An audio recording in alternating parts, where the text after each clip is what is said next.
The views and opinions of this broadcast do not reflect the views and opinions of Armed Media, New Productions and its affiliates. Enjoy the show. I can hear her heartbeat from 1,000 miles. Yeah, the heavens open every time she smiles. And when I come to her, that's why Hi guys, welcome to. Oh, I don't know. Is it blinking? He said go live, so we're going live. Okay. You're live. Okay, we're live. Hey guys, welcome to Cosmopolitans with Lauren. Yeah. If you were out there, I would ask you for a rope or a gun because it is the worst day to do a show, and y'all don't know how excited I am to do my shows. Like, I prepare, I read, I research, I get the perfect drink ready for y'all, and then always an hour before the show, some kind of feduncle happens. I don't know what you would call that, a feduncle. I don't know what that is, but it's something. Anyway, I hope y'all caught out my live feed before then. I'm looking at my hair. It doesn't look good. I'm so happy you joined me tonight on Cosmopolitans with Lauren. I want y'all to know that two blondes from the South actually got this on the air with the help of Jimmy. So we're very thankful, Jimmy. I am excited about tonight because it is, okay, here y'all go with people talking. I want to tell y'all that Yummo, I know I say a lot because I watch my videos. A couple of years ago, my boyfriend, I say a lot, I guess it's a Southern thing, passed away while we were running. And I did some CPR on him. I couldn't, I did as much as we could do. And he went to the hospital, and he was in the hospital for about 5 days. And then we had to let him pass away. And it took me a week to get back to work. And I went back to work with the survivor guilt. And for some reason, this lady's name kept popping up on my Facebook page. I don't know why. People were sending me links to her because I was dealing with such survivor guilt. If I didn't do it, I should have done this, I should have done that. And I reached out and contacted her. Now, this was over 2 years ago. The other day, I was thumbing through, and for some reason, my computer kept messing up, and her picture kept coming up, and her Facebook picture kept coming up as a mutual friend, and I just kind of reached out and I was like, oh, we'd love to have you on the show. Then I glanced back and I was like, oh my gosh, she's the person I contacted a couple of years ago. And I just think that is such a cycle of I can't believe that happened. That's like so strange. Like, you think the Kushner guy's going to come out and punk you, because it is eerily weird. And I read her book last night and yesterday and again today, and I had chills running through my spine because of the connection that I've had with her, and the levels and the planes that she's been on is crazy. And I am a Southern, a Southern Episcopal. I believe in God and all that, but I also believe in the supernatural. I'm very into that. Of course, I'm going to be in the possession. So we're going to do some supernatural shooting in New Orleans. And I want to introduce my guest. Judy, are you there? I am. Hello, my dear friend. How are you? I'm doing very well. I'm so happy to talk to you tonight. Thank you for inviting me to be on the show, Lauren. I'm so happy you are. Now, this is Judi Lynch. I'm going to let you throw out. Before I always do this, I'll let you introduce all of my guests to introduce themselves. So I want you to introduce yourself like if everybody in the entire world's listening, which I know you're not, to tell us about, but you should be. Tell us about, give me your, lowdown. Some of the background. Or what you want us to know about you. Well, as you probably read in the book, I... about 11 years ago, exactly, I went to a New Age fair, and I wanted my connection to be stronger, my spiritual connection, and I went to see this woman, and she explained very quickly to me what was going on. You know, the experiences I had all my life of being able to see and hear and know things and not really sure where it was all coming from, having fear of that for a long time. And then I started studying more of the metaphysical and the spiritual, and really trying to open up my mind to learn new concepts. And like you, I grew up in northern Indiana near Chicago, but my parents are from the South, and that's kind of why I migrated back down here again, and I've been here for a while now. And when I met this woman in Nashville, it really helped me have courage and confidence and helped me with my action. I started meditating every day. I really wanted so badly to feel that connection again as strongly as I did that I felt when I was a child and a young adult. And so that takes a lot of clearing and healing. And also, you may have read in the book, I had been in pain because I had an injury. Yeah, we have to talk about that. And freaky, similar, that I have the back pains and the migraines. Speaking of which, yes, I love exactly. you, Dr. O'Neill, for my migraine pills. All right, so we're going to jump right into it, Judy. I'm sorry, Jenny. It's like looking at the people that are calling. You've got so many call-ins right now. Y'all, I cannot take call-ins right now. I've got too many questions. You can send in your messages, and I'll send them back to her. Okay, Judy, so let me ask you this. We're going to jump right in with first my questions, and then we'll lead into the book. My questions are, first of all, because I was watching something tonight, past lives, Egyptians, Greeks, Romans, Hinduism, Buddhism, all echo the knowledge of eternal birth, eternal death, and eternal birth. Is that true? Are we all souls that are evolving into different spheres and different planes? I do absolutely believe that to be true for myself, from what I've experienced, what I've researched, what I've read, things that I've been told, that I've told to other people that just resonated, that, you know what I mean? If they had had a past life reading and I was able to tell them the same exact thing, although never meeting that other person ever in my life, so I kind of had it proven to me, which, I've been a skeptic myself, of course. Well, I researched the, hypnosis archetypical person that believes that they're people. I thought I was Cleopatra at one time. Those people that believe that they're really, these huge people in history. But then you have the people like the little kid that I know was James Legender, that's like a 2-year-old that was talking about his parents were telling that he was talking about World War II and he was a pilot and he got, that kind of stuff makes you sit back and go, wait a minute. So it does. And there's a lot of accounts. There's many books out there. So I would say to people, if you're interested in that, read. There's a lot out there, and open up your mind if you really want to delve into that, because I don't question it anymore. Yeah, well, I guess you don't after reading your book. I wish I was with you. And y'all, I have to tell y'all something really exciting. This is, it's on the subject, off subject, and I always tell y'all that I always feel like things happen for a reason, but I knew I was preparing for the show, and I was drying my hair and this, that, and the other. Something popped up on the screen about T.P.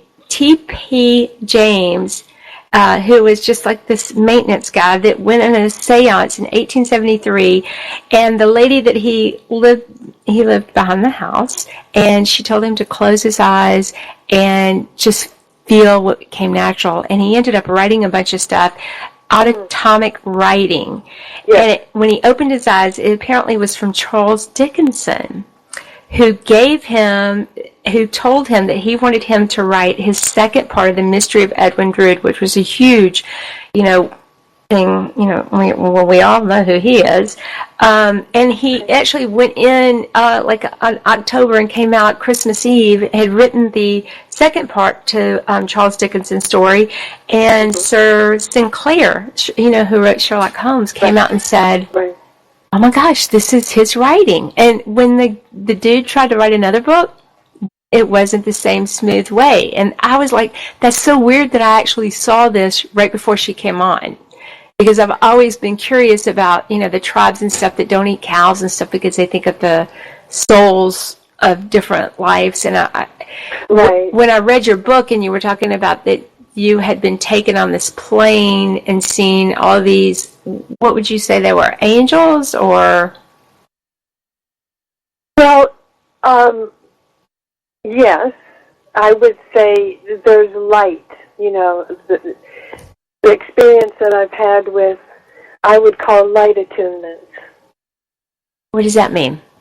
I'm going to get, this isn't 48 hours, but I'm actually going to go in for the kill on that. What does that mean? If in holistic terms, if you talk to people who do energy healing sessions and they work with energy, when you talk about attunements and light, these are things that you can physically feel run through your body as far as, when you are meditating and when you are connecting with spirit and when you are praying in that way. People connect in different ways where they feel that bliss, that joy, that energy that runs through you. Those are attunements. Now, if you've ever heard a choir, or sang in a choir. I sang in a choir for many, many years, and there is nothing like all these people hitting that beautiful note at the same time. It sends chills up you, right? Right. And you just feel that energy and that bliss. Well, you can attain that during meditation. You can actually feel physically healing in your neck, through your head, your crown chakra, and all of these places that we call attunements.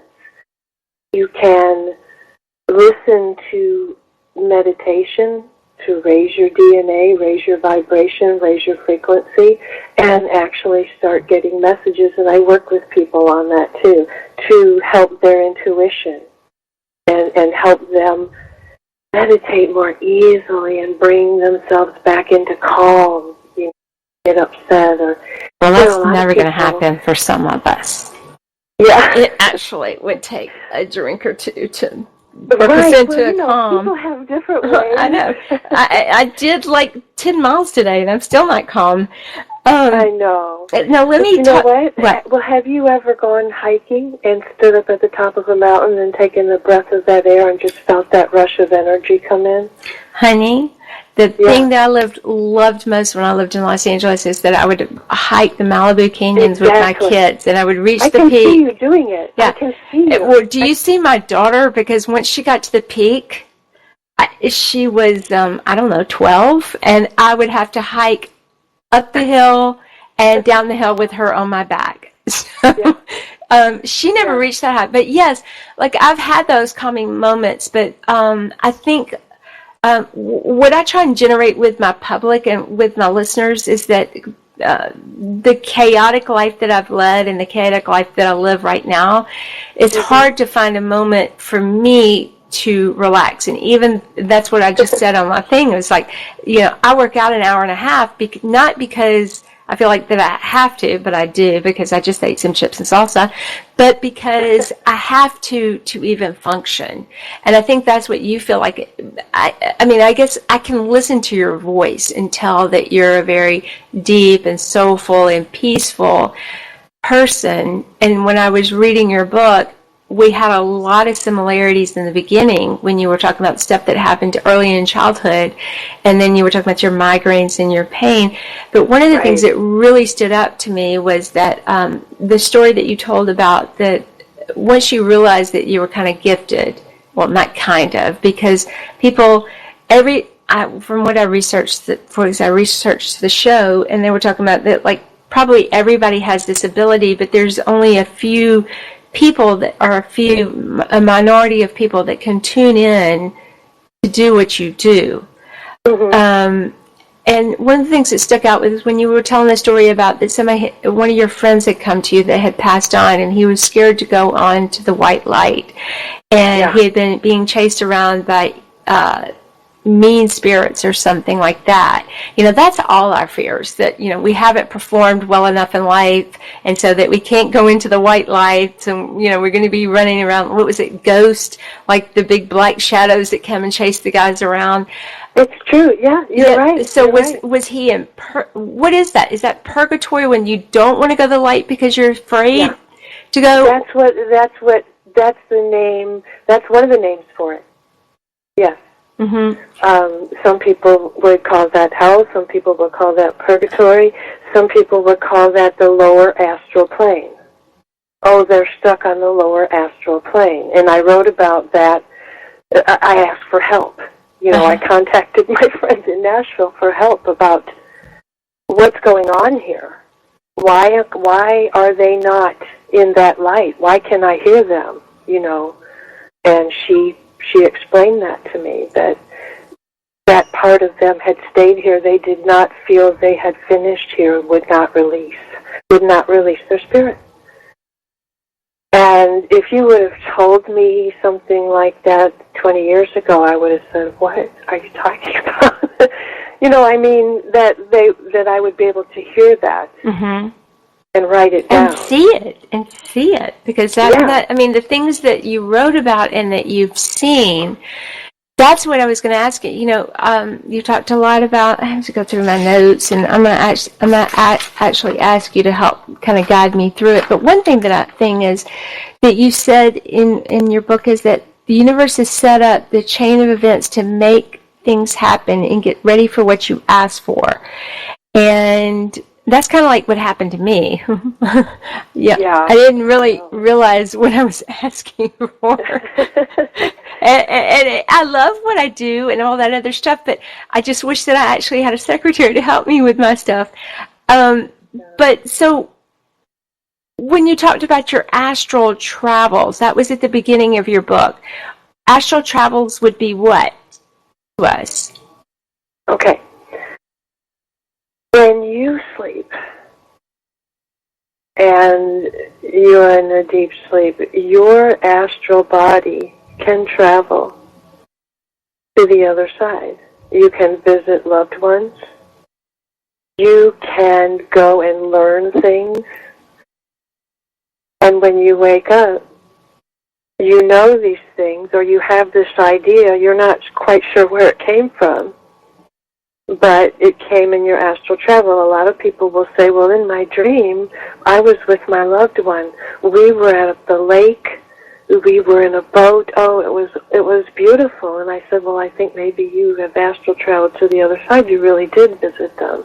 You were just on another plane, okay? Mm-hmm. We can bilocate as souls, and there have been many accounts of that as well, of somebody being seen in one location but have been in another. Mm-hmm.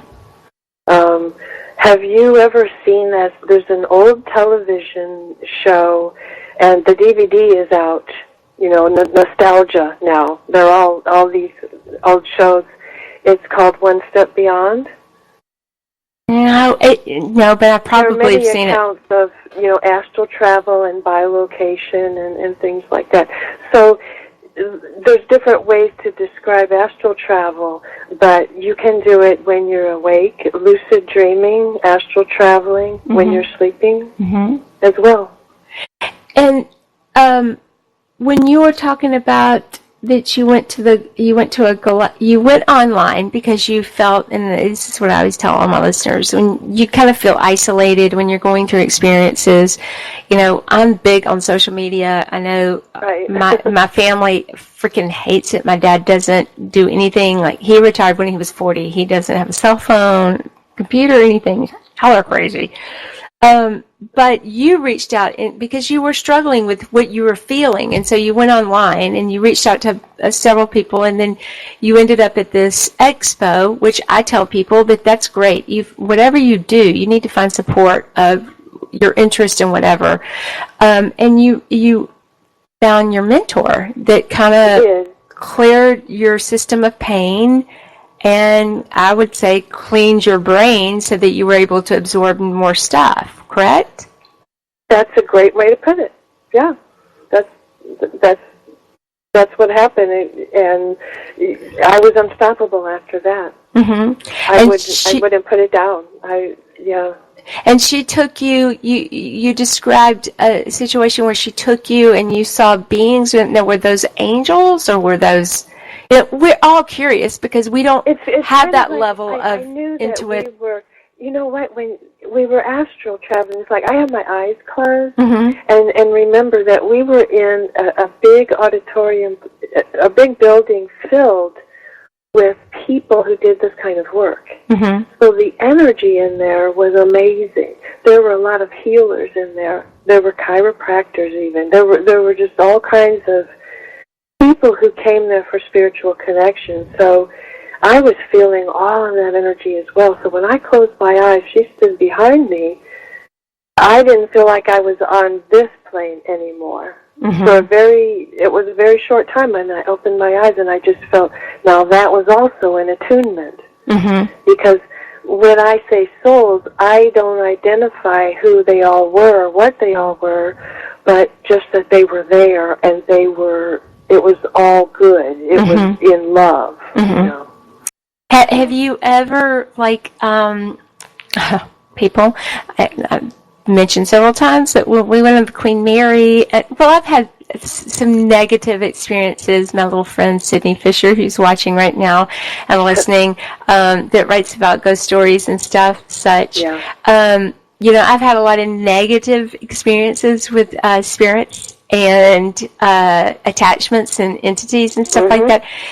Doing what you do you ever do these, when people come in and they're like, God, everything's going wrong, and, this, that, and the other, and I feel such a deep depression, and it's so deep, because I've walked in people's houses and literally got nauseous, like, it's so thick with congestion of whatever. Do you have to rid people of that? I mean, can you rid people of that? And do people... Well, you know what? That's a good question. I try to give them as many tools as I can to help them with that kind of a thing. And I had a lot of people ask me about that and email me about that and how to cleanse the house and do saging and, cleansing and things like that. And I always suggest to do that, to clear the space, to clear your energy. And I have had people come to me that, even one person who told me and said that there was, he was possessed. He had gone to some kind of seance or something, and something had come home with him. Yeah. And, you don't want to mess with that Ouija board and the Indians. He will never do that again, believe me. And you don't go messing with Indian grounds. That's just FYI, people. No, you do not. Everybody I've had on, we're like, don't go near the Indians. And I can't say that, people, because I'm part American Indian on my mother's side. So we can say that, don't go messing with that. But have you ever heard of people that contact me that I've had such a because I have gone through a lot of trials and tribulations in my life, that people have felt like that they have curses, they're attached to their family, or maybe the first female of one generation. Is that true? I don't believe in curses at all. I believe that that's something that mentally someone could do to someone else, and if they believe it. What if they don't know it? Because I watched a thing on that today. I really researched before today. I was turning on to any supernatural show I could go on. I'll tell you, I believe that we're responsible for our own energy too, and we can clear our energy fields, and we don't have to take on anything like that ever. And if we stay, light-minded, and we keep ourselves there and keep close to God in our own personal ways, it's not about religion, it's about our spirituality, then, we can stay protected from that. And you were saying that when you came back from the expo in your book that you were talking about that you had looked for a pendant that you had. Yeah. and that you had such a strong desire to kind of figure out what was going on with you, and that you had made I looked at the picture like an alphabet thing that you had put on. I just drew it. Yeah, I just drew it. And I thought that was like totally cool. I would say that, but I'm gonna get the 48 hours investigating reporting stuff out first. Was that scary? Because to me, like, we always laugh on my show that, like, in the 70s, because I'm a child of the 70s, there are parents like threw Ouija boards at us and said, "Oh, well, go do the Ouija board," and that was the biggest mistake in the entire world. Oh yeah. Wasn't that close to doing a Ouija board when you're doing that? You kind of opening yourself up to have somebody come in and answer questions, or is that not? Because I know people are so entranced with the supernatural, and I just, sometimes I talk about it a lot because I'm so interested in it, and because I'm going to be on The Possessed, which we love Sean Anthony. Well, we just don't want them to make wrong mistakes and try to enter too deeply into situations. I think I can explain that what I was trying to do. I was trying to use that crystal to hover over the letter to spell it for me, because I knew that I could feel the energy all around me, and I could see. Mm-hmm. I just couldn't hear everything that they were saying, and I knew I was protected because I had been meditating so strongly every day. I felt such love and energy with me. I wasn't afraid. I was very naive, okay? Mm-hmm. And that was a good thing for me. Mm-hmm. I would never have used the Ouija board or anything like that. Mm-hmm. But since the woman that I had gone to was associated with the church, and she was teaching, those types of principles and those things, I felt very safe in that, and I had somebody that I could call on. But at the same time, I was not going to put that crystal down, because I couldn't believe what was happening with the energy. I couldn't believe it. And I had another friend, of course, my one friend who had passed, who was very spiritual, and he believed in all the soul planes. He studied Ekankar. And he would try to go down there and understand. And I said, no, I don't know what you're talking about. I had to do it for myself, you see. I'm stubborn. And when I started spelling out things, it just went faster and faster and faster until I didn't need it anymore. And I just had to integrate myself again with hearing spirit the way I used to. And that's really what I was doing. And when you, because we, like the Bruce Willis thing when he said, "I see dead people," do people come to you all the time and you don't want them to? I mean, do you put Not anymore. Okay, yeah, I was going to say, you learned that roadblock. No, I'm going to bed. No, do not enter. I started, not anymore. And, I did do a paranormal investigation in Birmingham once with the Paranormal Society. And where was that was interesting. I know. I went there. I went on a ghost hunt. Yeah. I think I brought something home. I don't recommend people to do that lightly, and do not be doing seances, and do not be doing Ouija boards. This stuff is serious, and you don't want to mess around with it. Now, saying that, I'm going to say something else. When I lived in Los Angeles, and I lived at, and I hang out with the, what would I say, like successful actors and actresses, they base all their stuff on their what would you call it, mediums, or and that's how they base their whole life. And I was like, sometimes, guys, y'all have to live your life and then not make every decision. It was 2 people I lived with. Yeah. Make every decision based on what somebody else says. So when you are going and doing a reading on somebody, is that going to be exactly what happens, or is it going to be something that may happen and they can change it? Okay, that's a good question. Well, honey, all my questions are good. I know. You're just amazing. I did write a thing on fortune tellers, too. I know all about you. I love y'all. Okay, go ahead. I'm sorry. the way that I work with that, and that really is an interesting thing because it's such an individual, unique thing when you do a reading for somebody, and I always try to take my time and write several things down. If they've arranged for this and we've set aside this time together, you know, it's important that I be able to concentrate to help them the best that I can. Mm-hmm. So there are options in life. And like I said, we do have free will. Things do not have to be set in stone. That being said, some things people have already manifested, and they are going to happen. And you may get something on that. But it could be a good thing. You might send out a validation, and then I'll hear from the person, and I'll go, I couldn't figure out this name you gave me, and then I went on vacation, and they were my travel partner. You know, things like that. So it's complicated.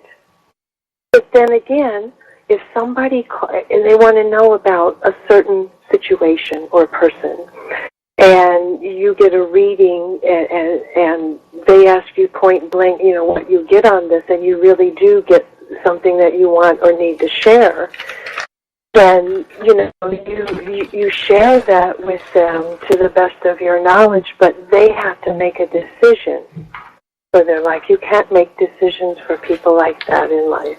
Do you ever? Does that make sense? Yes, and I wrote this in one of my things I was telling you I read about.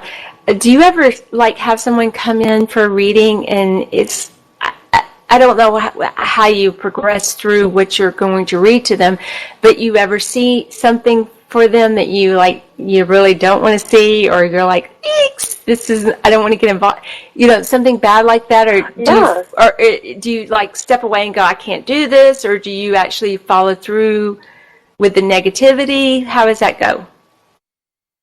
Well, I don't get a whole lot of negative information anyway, unless, I mean, it's got to be something really big.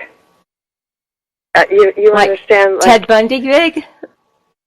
Well, maybe. But, could you leave, and please? If you read the book where I've had warnings before, you know, about my friend in the car and things like that, and that would be happen. Hard. So I have told people about their health and what was going to happen if this didn't change, and it did. You know, they're no longer here. That's happened several times. That's sad. Do you do these readings, like, because when I contacted you, and people, we have to say that I contacted her, I looked it up a couple of years ago, do you have people that drive to see you, or do you do it online? Because I always felt like that thing where you, like, call the California psychics. I'm like, how the hell are they going to know who I am? Yeah, I'm not on any kind of psychic line. Well, I didn't know. I'm not saying you. Well, I know that because I know who you are. So we don't do that kind of thing. That's why, I mean, do you, like, just take people that have to be in your presence to read them, or... oh, no. No. Or you just get energies from people? Because I know I do. I get, like, things that I'll feel a crazy feeling about somebody that lives in New York or, you know, Philadelphia, and I'm like, where? So do you get those feelings, or do they have to be present and in front of your face to have? No, not at all. They don't have to be present. I have clients everywhere. I mean, I have clients in Australia, Singapore, Malaysia, the UK. I have several clients in Canada, and I've never met them in person. But the connection with some of them is just, it's unreal. It's just incredible. Wow. But people that are local or who live, you know, I have people that come from Mobile, and Atlanta, and okay, Judy, like that, come see me. So, you know what I'm about to ask you. What? Okay, so what are you picking off of me? Can you feel me? I mean, can you feel me, or is there anything you can feel? Don't say I'm going to be like some crazy person that's running around like a ninja or something, but do you pick up like an energy off of me, even though we haven't met in person? I guess that's the question. Well, yeah. I put you on the spot. No, it's okay. It's okay, because what I pick up from you is you are a good-hearted person, okay? You have a lot of empathy and energy. You have enough energy sometimes for 10 people. But the thing about you is, one of your life themes is ambition, okay? But it's also empathy.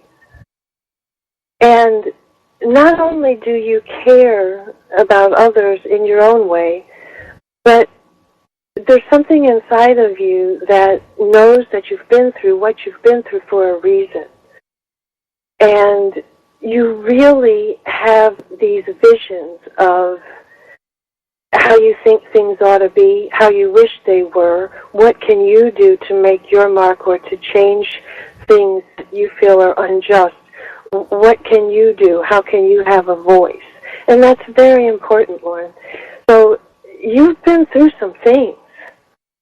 And my goodness, I have a message for you, too, from somebody, and you know who it is, okay?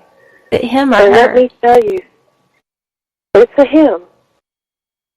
And what I tell you about this is, it's your resolve not to give up. You get up and you're a fighter. You're not a quitter. And I know your daughter sees that in you. So, I'm going to tell you these things because you thought about, I know you get very anxious and you get very nervous and your heart starts beating and you go, oh my God, everything's going to explode. And then somehow you pull it all together. How do you do that? Right? Right. Somehow. And this man loved you very much. And wants you to know that if you need that loving spirit, if you need a push, if you need a reason to get up, I'll help you. I'll send you the help you need. Just pray. Just keep going. And things will get better. Things will get easier. You have people around you now that will help you. Just reach out and ask. And that's the big message that you're getting. You've been through some stuff, but look at you. I know, and people that are watching me right now, I love y'all, but you have no clue what I go through every day. You're right, I pull it together. One of the people that works on the show was here, and this was for, a couple months ago, and literally I was hysterically bawling, and then he was like, we're on the air in 4 seconds. I was like, okay, well, let's go, 4, 3, 2, 1, I'm okay now. And you have to pull it together. If you tell Lauren that the show is on, boom, it's on. And I'm on. But you're right, in the response of, when Sterling died, I remember standing over him, and the ministers and stuff were coming and talking, and it was just such a rush of people talking and people talking to me. And I remember her saying, one of my best friends saying, I think that God's seeing how much endurance she can take because of all these trials and tribulations I've been through. And the minister said, God doesn't do this. And then it was like 2 weeks later, I went into work, and I shouldn't have been there. And I saw your name, and I reached out to you. And it was like a week after that, I decided, rather, this is a make or break situation. Rather, I'm going to give up, or I'm going to try and help everybody that's been through trauma. And I said, I'm going to give myself a week. And if I don't make a difference in a couple of people's life in this week, then I know that I'm really supposed to just give up, that I'm really not, this is what I'm meant to be. And within that week, things were just popping. And I do feel like that, like when you said what I wrote down, that quest to be prepared what you asked for. I don't know if it's that some people don't ask for it the right way, or you haven't gone through your experiences. Now I can see that I went through that experience for not just that experiences, all the experiences, because I can relate to so many people. And I think reading your history and your bio and reading your book that you've been through a lot of pain. And when people are physically in pain constantly, that wears your heart, your soul, and your mind down. It does. And you become depressed, and everything is kind of dark and deep, and I think that's why I write such dark and deep things. But the light that you must have felt during the healing, I can't imagine that feeling of just being at complete peace, of knowing, so many of us struggle of knowing if there's an ever after. Are we performing well enough to get into heaven? Are we going to be stuck in purgatory? And the fact that you have this, map, this travel map to already know what's going to go on is just, it's got to be an incredible, peaceful feeling for you. You're right. You're absolutely right. And any time that I start to feel down or start to, get depressed about anything, I remember that. I take myself back and go, but wait a minute. This is miraculous. And I go and I look at the last reading I did the other day, and I look at the things I wrote down, and I just go, no, I can't ever go back to being who I was before. I never will. No way. I know, because I can relate to that. Migraine is my problem. In fact, I'm going to physical therapist tomorrow for mine. Right. So let me ask you something. So the day after that I made contact with you, and I arranged it with producers and the owner of the station to have you on, that night I went to bed, and not that you can say this, but I want people to be aware of certain things, because I know one of my best friends who I love, Dootsy, I know you're watching right now, she struggled so deeply when her father passed away, and poor thing, and then she had this dream of them, he was by the ocean, and he was waving at her, and he was happy, and it gave her a settling moment. There are those, and I went through my mother, she passed away from cancer, and I had to stay with her. Of course, the men, fled, and I stayed with her until the ambulance get to the house and stuff. So we always are looking for signs. People that have lost people are always looking for signs, and I think that's why I reached out, because, Sterling had given me a bird feeder, and I hadn't seen anything above it, and then all of a sudden the hummingbirds were everywhere. And then I heard that there's a couple of times, well, I know a lot of times, I get this kind of ringing in my ear. I kind of get this stopped up feeling and kind of a nauseous feeling, and things flicker.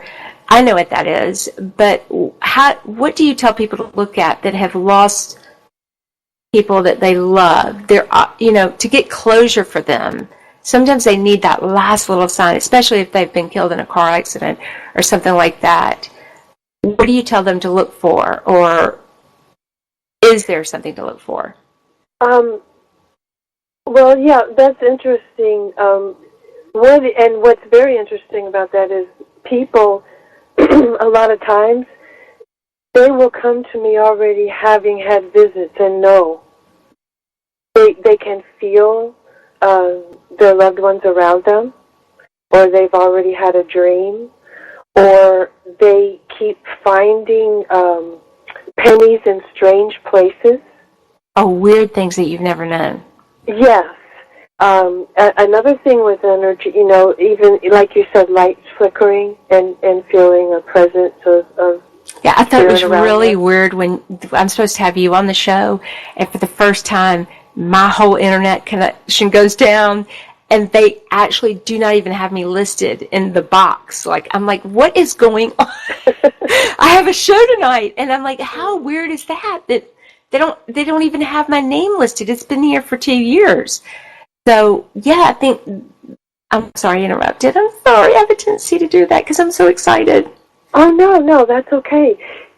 There's different signs, and it's I have even talked to, and you'll love this, but I know this person who he does wonderful things for the homeless, delivers food, medicine, all kinds of things. But then he would tell me he doesn't believe in anything.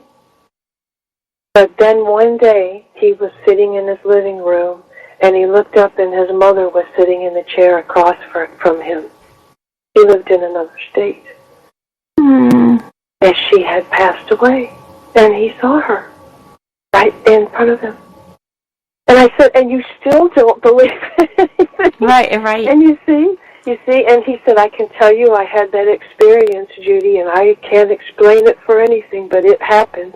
And she was there. I saw her before I knew, or before He passed away. Because I actually had that experience with my uncle, who is crazy because we weren't that crazy close. I've literally, because of, I know all y'all think I'm like this rambunctious, loud, happy person, but I've been through a lot, and so I typically don't get close to a lot of people. And I loved my uncle. It was just I was never overboard laughing like everybody else. But before I knew he passed, I can remember being, when I was married to my second husband, and sitting up in bed, and he said something to me about goodbye or whatever. Went to sleep, and then I found out the next day he passed away. And that's what bothered me so deeply about Sterling, is I kept looking for him to come back to say goodbye, and I know you tried, and that was my big deal, is that I wanted him to know how hard I had wanted him, I'd wanted him to be with me, and how hard I'd worked for him to stay here, and how long I'd done CPR. And I never got that validation. And I can see where people would kind of like, they hear those stories of people seeing people, and they hear people, and you kind of get discouraged. You're like, well, that sucks, Maybe there is. You could still get that validation one day you're for yourself. Mm-hmm. Well, that's what everybody has to realize, that everybody, I guess, you see things indifferently. And I'm not even going to embarrass you, because you seem like such a sweet, soft, even though you're from Indiana. I don't know how, but I'm going to say this. Like, I remember watching something that had a psychic on, and she was like, when people pass away in your life and they come back, they can see you having sex, and they can see you in the shower. And I was like, oh my God! No. So my mom was like in there, and so you have these moments where you're like, okay, well, really, should I be doing this? And that's where we're so, because a lot of people aren't knowledgeable. You see things on Lifetime, and you see things on Oxygen, and then you see things, and you don't really know what's out there. And that's where I think the problem comes with people that don't, they say whether you believe in the supernatural or you're a Christian, or, you believe in God. And that's the problem, is that there's really nobody to combine the two so that they understand it's nothing to be scared of. It is... They're all interlinked, because it is different planes and different atmospheres, and there's angels, and there's, like your guy, Jack. Now tell me about him. Okay. What I was able to translate from him is that he has lived a life here and agreed to be my guide. Boy, was that a job.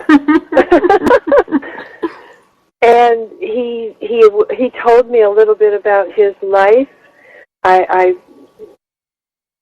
And that he had studied astrology, that he had a family and children, and he had been very well-to-do at one time. This personality that he brought in was one helping me keep my sense of balance, my sense of humor.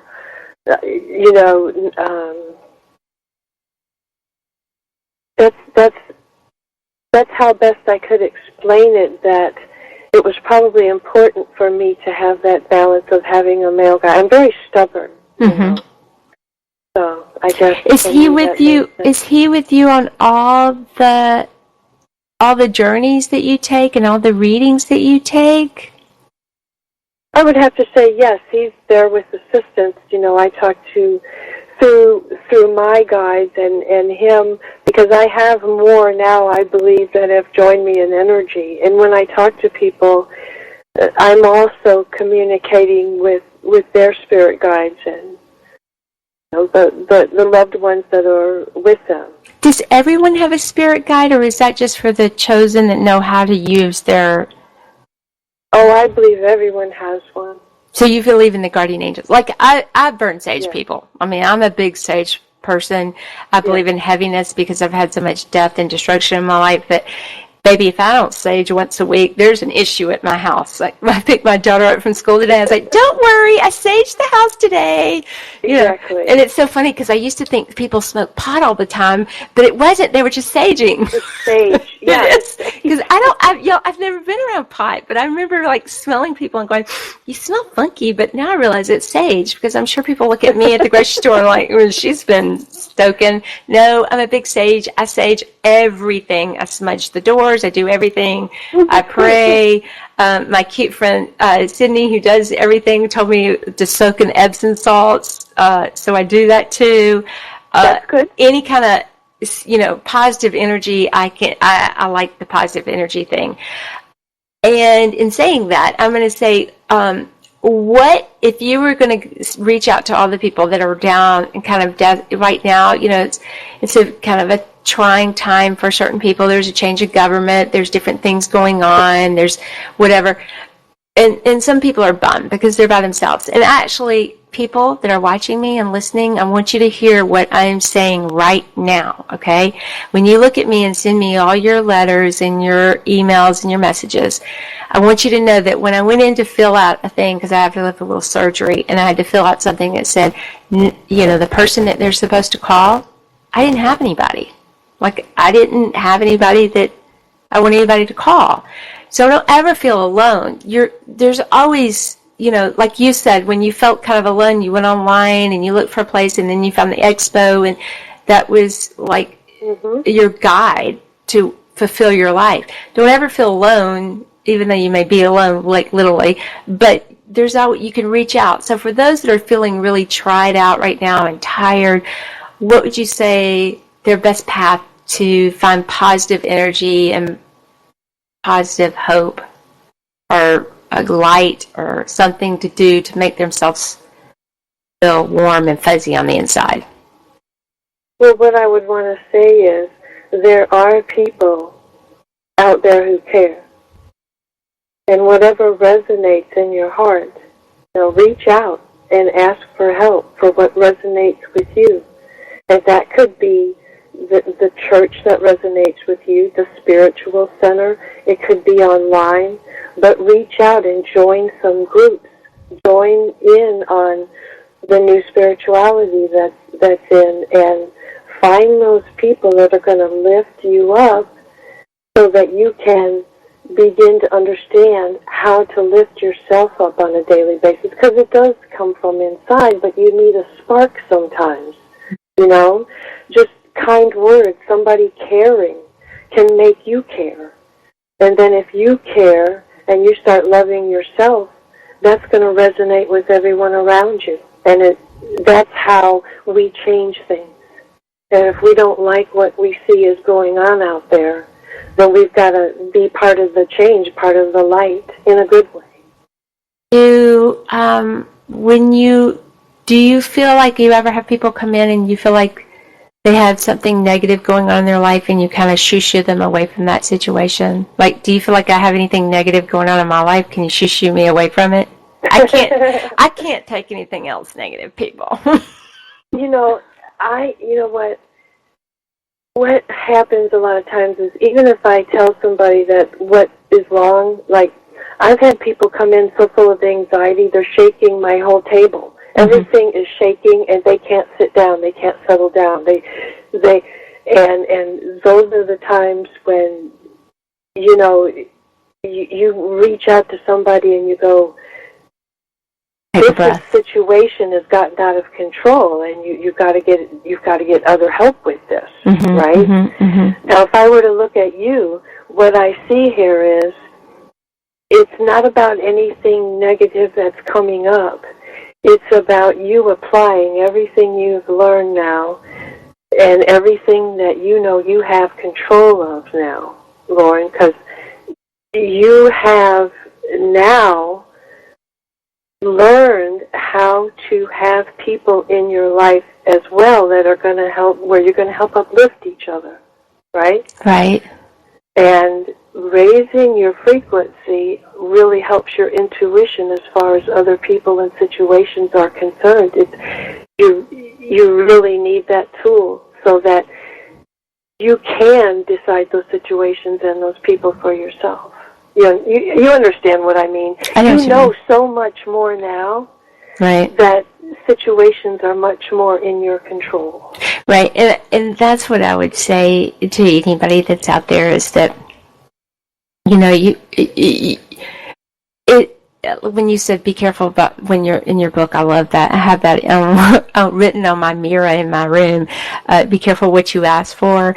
I thoroughly believe in karma. And I think people have probably looked at me and gone, ooh, she must have. And I did for a long time. I was like, God, that's like sucky karma.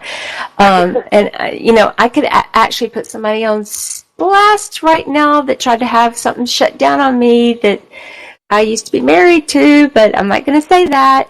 But I thoroughly believe in karma. And for a long time, I believed that I must have done something terrible in my life to deserve all this stuff happen.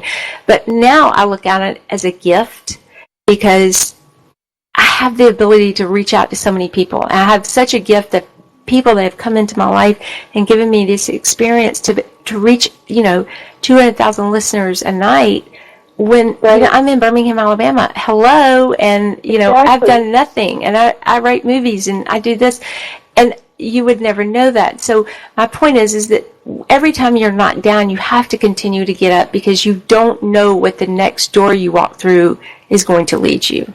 Like Sterling died, I could have just pulled the plug and been like, okay, I'm going to get welfare and I'm going to lay on my couch and claim that I've had a mental breakdown. But I didn't. And I didn't do that because I didn't want my children to see me give up. I wanted them to see me continue to try.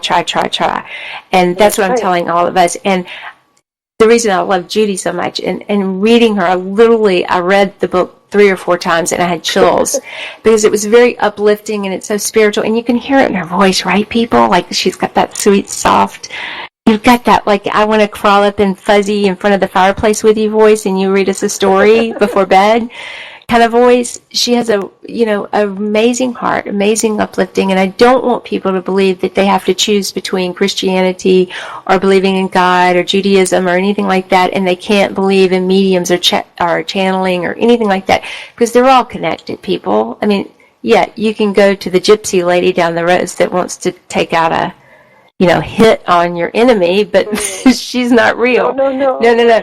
This is, they're all interlinked, and it's nothing to be there unless you explore and learn about other things. You're always going to be afraid. And so this is why I have these shows, is that you can explore different things and understand there's nothing to be afraid of. And I love the supernatural world. I think I'm so in tune to it. I've been in tune to it since I was a child. And my daughter is too. It is a beautiful thing, and it is a way that angels come and your relatives have passed on, your friends have come on, and there's only a few like Judi that have the ability to tell us what these things mean. And I appreciate it, and I want you to tell us anything, your parting words would be what to all of us? Well, just once again, I want to thank you for having me. You're not alive anymore. I've had a really wonderful time talking about all of this, and just want to say that just, keep hope alive. Keep hope alive, and keep praying, keep meditating, connect, read. Okay, Judi, they're giving me a closeout. All right, y'all, I want y'all to go on to my page and find Judi Lynch's, you'll find everything you need to know about her and her book, and there's a link to her book and anything else. And I want to thank all of y'all. Judi, I will text you later tonight. Thank you so much for being on the show. Guys, I love y'all. Cosmopolitans with Lauren on Armed Radio. You can always catch me. You can always not email me. You can always messenger me. You can do whatever. Send me questions, whatever. If you think you could you think you want to be on the show, send me something. I will have you on the show if we got a story to talk about. Love you, Jimmy. I love you, Julia, for producing the show. Kisses, everybody. Love y'all. Yeah, the hair one's open every time she smiles. And when I come to her, that's where I belong.